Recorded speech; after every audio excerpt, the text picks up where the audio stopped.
Part 6, Captain Silver, Chapter 28, In the Enemy's Camp. The red glare of the torch lighting up the interior of the blockhouse showed me the worst of my apprehensions realized. The pirates were in possession of the house and stores. There was a cask of cognac, there were pork and bread as before, and what tenfold increased my horror, not a sign of any prisoner. I could only judge that all had perished, and my heart smote me sorely that I had not been there to perish with them. There were 6 of the buccaneers all told, not another man was left alive. 5 of them were on their feet, flushed and swollen, suddenly called out of the first sleep of drunkenness. The 6th had only risen upon his elbow. He was deathly pale, and the blood-stained bandage around his head told that he had recently been wounded, and still more recently dressed. I remembered the man who had been shot and had run back among the woods in the great attack, and doubted not that this was he. The parrot sat, preening her plumage on Long John's shoulder. He himself, I thought, looked somewhat paler and more stern than I was used to. He still wore the fine broadcloth suit in which he had fulfilled his mission, but it was bitterly the worse for wear, daubed with clay and torn with the sharp briars of the wood. "So," said he, "here's Jim Hawkins, shiver my timbers. Dropped in like, eh? Well, come, I take that friendly." And thereupon he sat down across the brandy cask and began to fill a pipe. "Give me a loan of the link, Dick," said he, and then, when he had a good light, "That'll do, lad," he added. "Stick the glim in the wood heap. And you, gentlemen, bring yourselves too.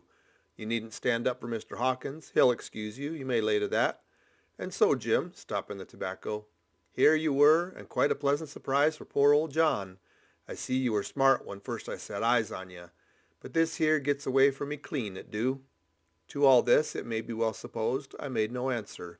They had set me with my back against the wall, and I stood there, looking Silver in the face, pluckily enough, I hope, to all outward appearances, but with black despair in my heart.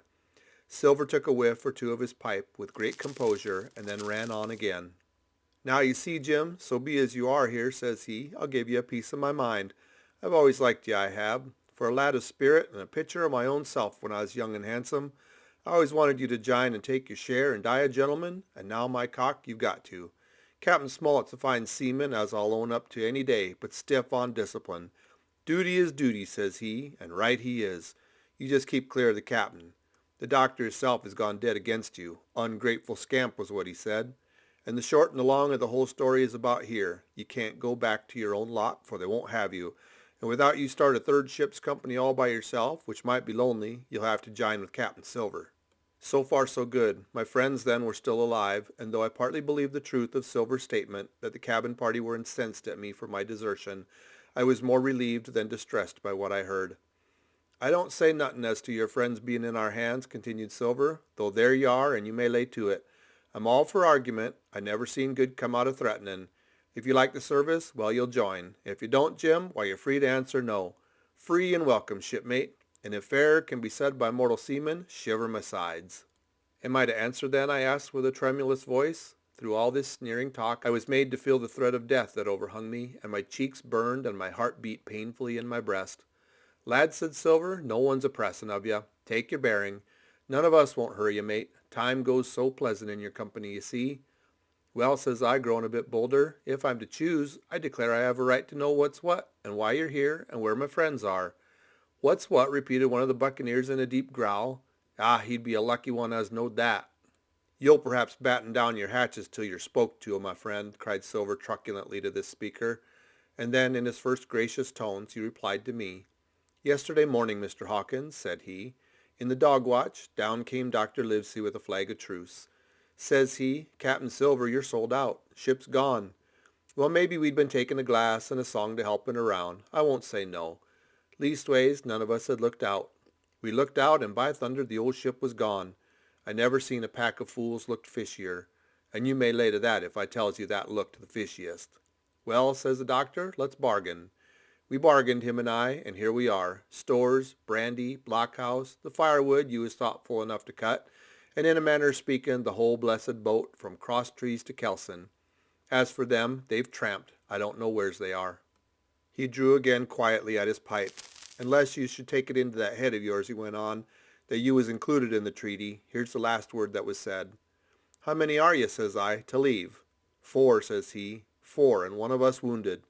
As for that boy, I don't know where he is, confound him," says he, "nor I don't much care. We're about sick of him. These was his words. Is that all? I asked. Well, it's all you're to hear, my son, returned Silver. And now I am to choose? And now you are to choose. You may lay to that, said Silver. Well, said I am not such a fool, but I know pretty well what I have to look for. Let the worst come to the worst. It's little I care. I've seen too many die since I fell in with you. But there's a thing or two I have to tell you, I said, and by this time I was quite excited. And the first is this. Here you are in a bad way. Ship lost, treasure lost, men lost, your whole business gone to wreck. And if you want to know who did it, it was I. I was in the apple barrel the night we sighted land, and I heard you, John, and you, Dick Johnson, and Hans, who is now at the bottom of the sea, and I told every word you said before the hour was out. And as for the schooner, it was I who cut her cable, and it was I that killed the men you had aboard of her, and it was I who brought her where you'll never see her no more, not one of you. The laugh's on my side. I've had the top of this business from the first. I no more fear you than I fear a fly. Kill me if you please, or spare me. But one thing I'll say, and no more. If you spare me, bygones are bygones, and when you fellows are in court for piracy, I'll save you all I can.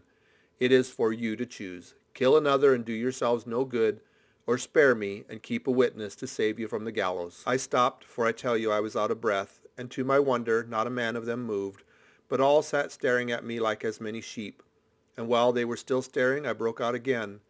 And now, Mr. Silver, I said, I believe you're the best man here, and if things go to the worst, I'll take it kind of you to let the doctor know the way I took it. I'll bear it in mind, said Silver with an accent so curious that I could not for the life of me decide whether he were laughing at my request or had been favorably affected by my courage. I'll put one to that, cried the old mahogany-faced seaman, Morgan by name, who I had seen in Long John's public house upon the quays of Bristol. It was him that knowed Black Dog. Well, and see here, added the sea cook, I'll put another again to that, by thunder, for it was this same boy that faked the chart from Billy Bones. First and last we've split upon Jim Hawkins. Then here goes, said Morgan with an oath, and he sprang up, drawing his knife as if he had been 20. Avast there, cried Silver. Who are you, Tom Morgan? Maybe you thought you was captain here, perhaps. By the powers, I'll teach you better. Cross me and you'll go where many a good man's gone before you, first and last these 30 years back. Some to the yard arm, shiver my timbers, and some by the boards, and all to feed the fishes. There's never a man looked me between the eyes and seen a good day afterwards, Tom Morgan, you may lay to that. Morgan paused, but a hoarse murmur rose from the others. Tom's right, said one. I stood hazing long enough from one, added another. I'll be hanged if I'll be hazed by you, John Silver. Did any of you gentlemen want to have it out with me, roared Silver, bending far forward from his position on the keg, with his pipe still glowing in his right hand. Put a name on what you're at. You ain't dumb, I reckon. Him that wants you gets it. Have I lived this many years and a son of a rum-punchin' cock his hat athwart my house at the latter end of it? You know the way. You're all gentlemen of fortune by your account. Well, I'm ready. Take your cutlass, him that dares, and I'll see the color of his inside, crutch and all, before that pipe's empty. Not a man stirred. Not a man answered. That's your sword, is it? He added, returning his pipe to his mouth. Well, you're a gay lot to look at anyway. Not much worth to fight, you ain't. Perhaps you can understand King George's English. I'm captain here by election. I'm captain here because I'm the best man by a long sea mile. You won't fight as gentlemen of fortune should, then by thunder you'll obey, and you may lay to it. I like that boy now. I never seen a better boy than that.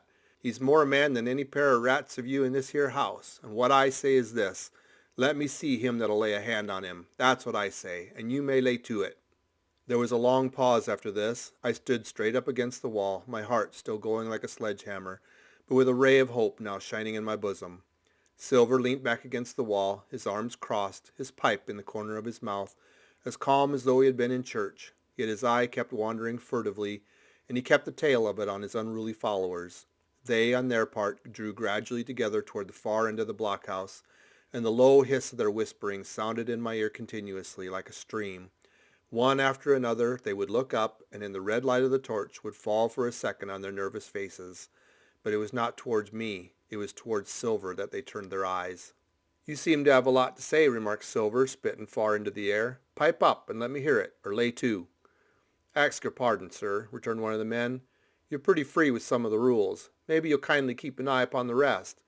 This crew's dissatisfied. This crew don't value bully and a marlin spike. This crew has its rights like other crews.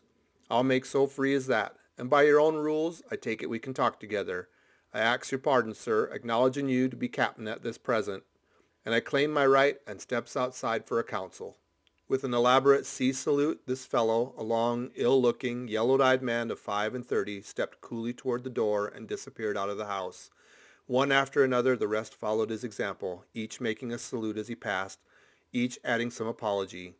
According to rules, said one. Forecastle council, said Morgan. And so with one remark or another, all marched out and left Silver and me alone with the torch. The sea cook instantly removed his pipe. Now looky here, Jim Hawkins, he said in a steady whisper that was no more than audible. You're within half a plank of death, and what's a long sight worse, of torture. They're going to throw me off, but you mark, I stand by you through thick and thin. I didn't mean to. No, not till you spoke up. I was about desperate to lose that much blunt and be hanged into the bargain. But I see you as the right sort.